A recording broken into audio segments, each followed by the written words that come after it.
Assalamualaikum warahmatullahi wabarakatuh. Perkenalkan, saya Muhammad Wais, peserta PPG Kemenak BEP 3 tahun 2025 dari LPPK Win Madura. Dalam kesempatan ini saya ingin menyampaikan refleksi pembelajaran mandiri setelah mempelajari modul pengembangan perangkat pembelajaran, khususnya di topik 7, pengembangan modul ajar. Saya memilih topik ini karena menurut saya modul ajar adalah instrumen paling penting dan menantang bagi guru.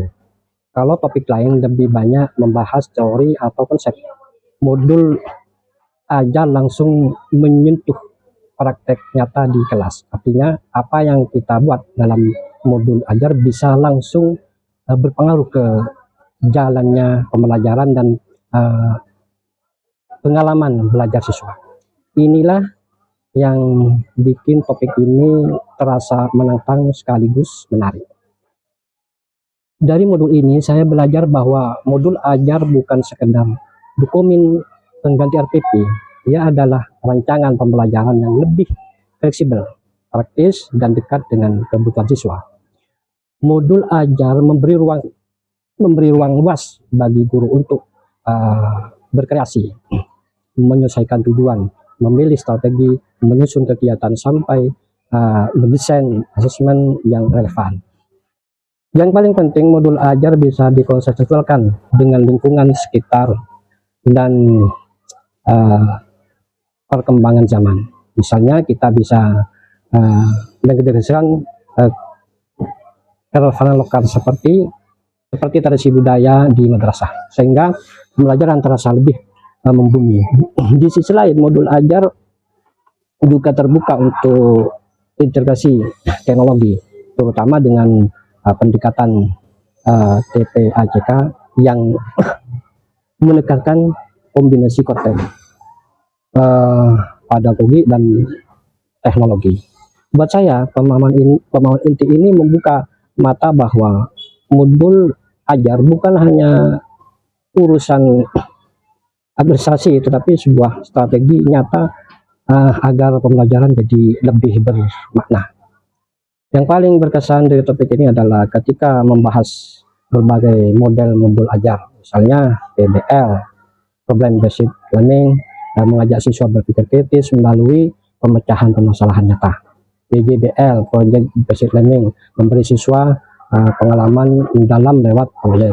DBL, Discovery Based Learning, melatih siswa menemukan konsep melalui eksplorasi. TPACK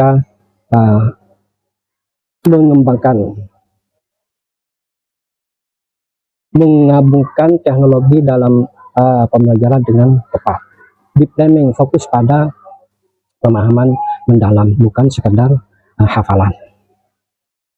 Dari sini saya menyadari bahwa guru nggak boleh terpaku pada satu model saja. Setiap kelas dan setiap materi punya karakteristik berbeda, sehingga guru harus bisa memilih mengombinasikan atau bahkan memodifikasi model pembelajaran yang tepat.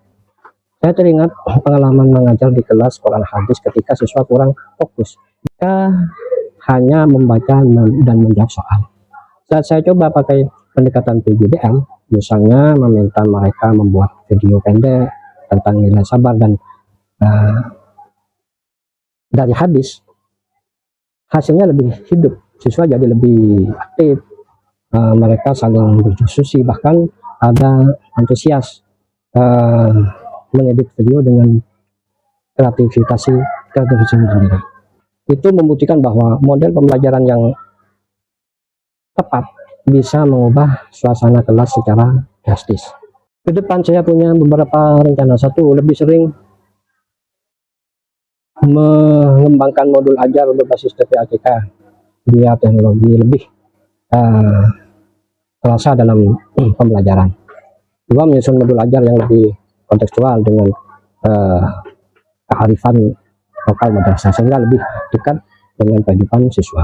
Yang ketiga, melakukan refleksi rutin setiap kali praktek supaya modul ajar yang saya buat bisa terus diperbaiki dan berkembang.